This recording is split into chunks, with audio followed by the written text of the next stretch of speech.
గురుదేవుడు చెప్పినట్టు ఈ భూమి మీద జీవించడానికి మనం చేసే అపచారాల వల్ల అర్హతను కోల్పోయాం అని చెప్పారు. దానికి ఎంతో కొంత చేయాలి కదా అని ఒక అర్హత కోల్పోయాం.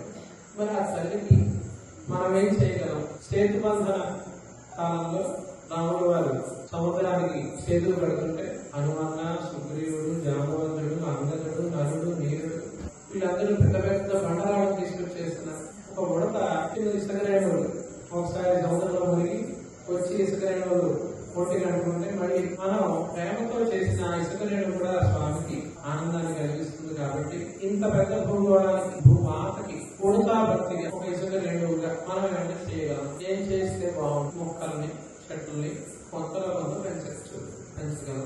దానికి ఒక ప్రణాళిక లాగా పెట్టుకుని పౌర్ణమి కాబట్టి ఈ రోజు ప్రతి పౌర్ణమికో లేదా అమావాస్యకో ఏదో ఒక నిర్దేశించుకునే ఒక కార్యక్రమం. కనీసం 3 మొక్కలంటే ప్రధానంగా వేప, రావి, జూబి, మర్రి, రేగు ఇటువంటి దేవతా వృక్షాలు కనీసం 3 పెంచుకోవడం, వాటిని సంరక్షించడం.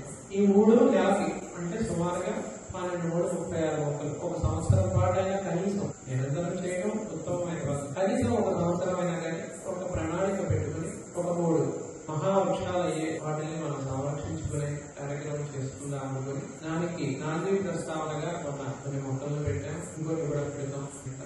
అలాగే నాకు చెప్పుకున్నట్టుగా తులసి మొక్కని ఇంట్లో పెంచుకోవడం, మనం వచ్చే కాలుష్యాన్ని కొంతలో కొంత తగ్గించుకునే ప్రయత్నం చేయడం. దానికి తులసి ఒకటి, గోవు ఒకటి. మరి ఎట్లా అంటే గోవుని ఇప్పుడున్న పరిస్థితుల్లో పట్టణాల్లో కానీ గ్రామాల్లోనే గోవుల్ని ఉంచుకోవడం కొంచెం ఇబ్బంది కదా. కానీ ఇంట్లో దాన్ని ఎట్లా చేయాలి అంటే పెద్దలు చెప్తారు, ఆ పిడకలను ధూపం వేసుకో. ఆవు పిడకలను, ఆవు పేడతో, గోమయంతో చేసిన పిడకలతో ధూపం వేసుకోవడం. దానికి కూడా ఒక ప్రణాళిక, ఒక ఏకాదశి నాడనో ఒక పర్వదినానో నెలకు ఒక మారు ధూపం వేసుకోవడం. గోమయం, గోపంచతో అంటే ఆవు పేడ, ఆవు మూత్రంతో కొద్దిగా ప్రోక్షణ చేసుకోవడం. ఇవన్నీ చేయడం వల్ల ఏమవుతాయంటే ఆ వాతావరణ కాలుష్యాలని కొద్దిగా తగ్గించగలుగుతాం. తులసి ఉన్న తీర్థాన్ని తీసుకోవడం, పంచగవ్యాన్ని తీసుకోవడం. గోవు నుంచి వచ్చే 5 పదార్థాలని కలుపుకొని దాన్ని 6 నెలలకు ఒకసారి తీసుకుంటే చాలు.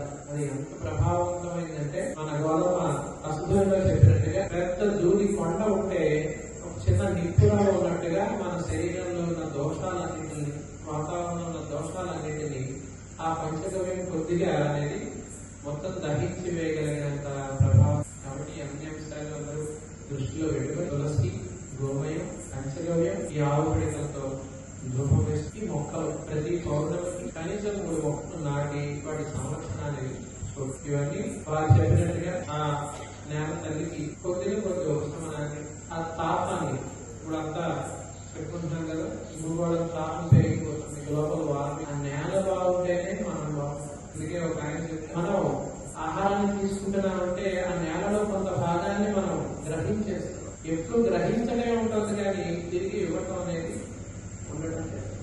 కానీ మిగతా జీవులు చూస్తే చిన్న పురుగు దగ్గర నుంచి పెద్ద జంతువు దాకా నేల యొక్క సారానికి అవి పాటుపడతాయి, సారం పెరగడానికి అవి పాటుపడతాయి. దానికి కూడా మనం చేద్దాం గురుదేవుడి స్మరణలో అని ఒక ప్రణాళిక అనుకుంటున్నాం. ఇదంతా కూడా సీతారామ జయంగా ప్రేమమూర్తి వారి స్మరణలో నిర్మింపబడాలని, చక్కగా పచ్చగా ఉండాలి. మన అమ్మ ప్రార్థనంతా